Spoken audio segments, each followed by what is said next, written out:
तपाईलाई के लाग्छ धनी बन्नु गाह्रो छ? होइन साथी, वास्तवमा यो संसारमा सबैभन्दा गाह्रो काम त अभाव र गरिबीमा बाँचिरहनु हो। हरेक इच्छालाई खुम्च्याएर, हरेक अभावलाई भाग्यको नाम दिएर र हरेक दिन कसैको टोकसो सहेर जिउनु जति गाह्रो यो दुनियाँमा अरू केही छैन। आज म तपाईँलाई कुनै काल्पनिक सपना देखाउन आएको होइन। हामीले भोगिरहेको यो तितो यथार्थबाट बाहिर निस्केर एउटा सम्मानजनक जीवनतर्फ लाग्ने स्पष्ट मार्गचित्र देखाउन आएको हुँ।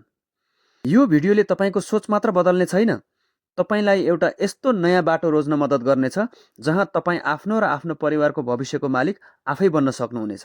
म तपाईँलाई दुखाउन होइन, हामी बाँचिरहेको यो मुसा दौड र्याट रेसबाट बाहिर निकाल्ने एउटा सानो प्रयास गर्न आएको हुँ। नमस्कार सबैजनालाई, म तीर्थराज सेडाई, एक बिजनेस लिडर। तपाईँहरूलाई मेरो यस युट्युब च्यानलमा स्वागत छ। यदि तपाईँ च्यानलमा नयाँ हुनुहुन्छ भने सब्सक्राइब गरेर बेल आइकनलाई दबाउनुहोला।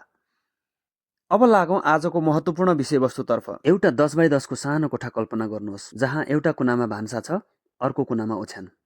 बिहानको 5 नबज्दै अलार्म बज्छ, तर त्यो अलार्म नयाँ दिनको स्वागतका लागि होइन, एउटा बाध्यकारी युद्धको सुरुवातका लागि हो। हतार हतार ग्यास बालेर खाना पकाउनु, आधा पाकेको तरकारी र तातो भात निल्नु, यो स्वादका लागि होइन, केवल पेट भर्नका लागि हो। त्यसपछि सुरु हुन्छ चोकसम्मको त्यो दौड, धुलो, धुवाँ र नेपाल यातायातको त्यो कोचाकोच भिड। 4-5 वटा बसले हात दिँदा पनि नरोके हुइक्याउँदाको त्यो पीडा, बसमा झुन्डिँदा खलासीको कचकच, पैसा चोरी हुने डर, मोबाइल हराउने डर र छेउको मानिसको पसिनाको गन्धसँगै उसको नकारात्मक ऊर्जा फ्रिक्वेन्सी तपाईँको शरीरमा सर्न सक्छ। अफिस पुग्दा तपाईँ आधा मरिसक्नु भएको हुन्छ, तर त्यहाँ स्वागत गर्न तपाईँको हाकिमको तिखो गाली तयार छ। तपाईँले अरूलाई नमस्कार गर्नुपर्छ, तपाईँलाई कसैले नमस्कार गर्दैनन्। अर्काको सपना पुरा गर्न 8 घण्टा घोटिनुहुन्छ र बेलुका त्यही शास्ति भोग्दै घर फर्किनुहुन्छ। के यो जिन्दगी हो? अनि 6 दिनको त्यो बोरिङ लाइफपछि आउँछ एउटा शनिबार, जहाँ आफ्नै खल्तीरित्तो भए पनि तपाईँ अरूलाई झन् धनी बनाउन खर्च गर्नुहुन्छ। तपाईँ मुसा दौडमा हुनुहुन्छ, जहाँ कुदेको कुदै गर्नुहुन्छ तर पुग्नु कतै हुन्न। गरिबीको सबैभन्दा क्रूर अनुहार त तब देखिन्छ जब घरमा कोही बिरामी पर्छ। सरकारी अस्पतालको लाइन, रिपोर्ट कुर्नुपर्ने शास्ति र बचत सिद्ध्याएर ऋणको सिलसिला सुरु हुनु, के यो पीडादायी छैन र? बिहे, व्रतबन्ध वा कुलपूजा, खुसीका अवसर हुनुपर्नेमा अभावमा बाँच्नेहरूका लागि यी सामाजिक दबाव बन्छन्। इज्जत जोगाउन महँगो ब्याजमा ऋण काट्नु पर्दछ।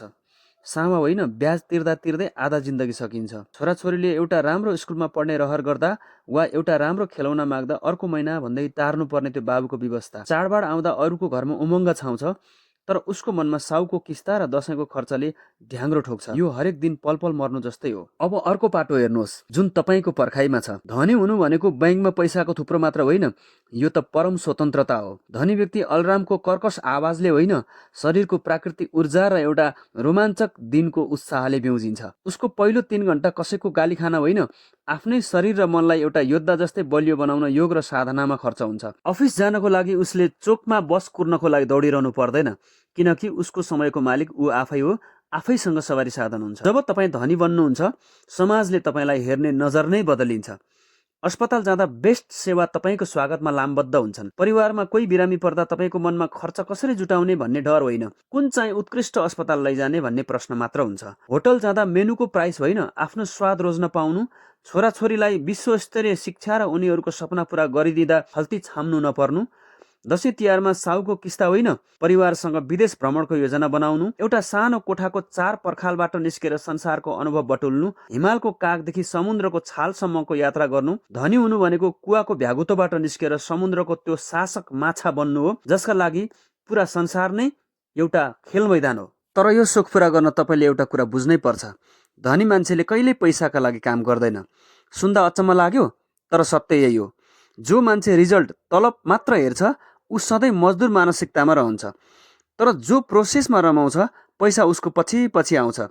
धनी मान्छेले एउटा यस्तो सिस्टम बनाउँछ जसले गर्दा ऊ सुतिरहेको बेलामा पनि पैसा कमाइरहेको हुन्छ। तपाईँ 25,000 का लागि 8 घण्टा आफ्नो रगत पसिना बेच्ने कि केही समय मेहनत गरेर यस्तो सिस्टम बनाउने जसमा तपाईँले काम नगर्दा पनि तपाईँको शौखहरू पुरा भइरहन्। रिजल्टमा रमाउनेहरू गरिब रहन्छन्, प्रोसेसमा रमाउनेहरूले साम्राज्य खडा गर्छन्। अब भन्नुहोस्, नेपाल यातायातको धुलो र हाकिमको गाली खाइरहने बाध्यता रोज्ने, परिवारलाई एउटा सुरक्षित र भव्य जिन्दगी दिने सोख रोज्ने म तपाईँलाई बिउजाउन आएको हुँ।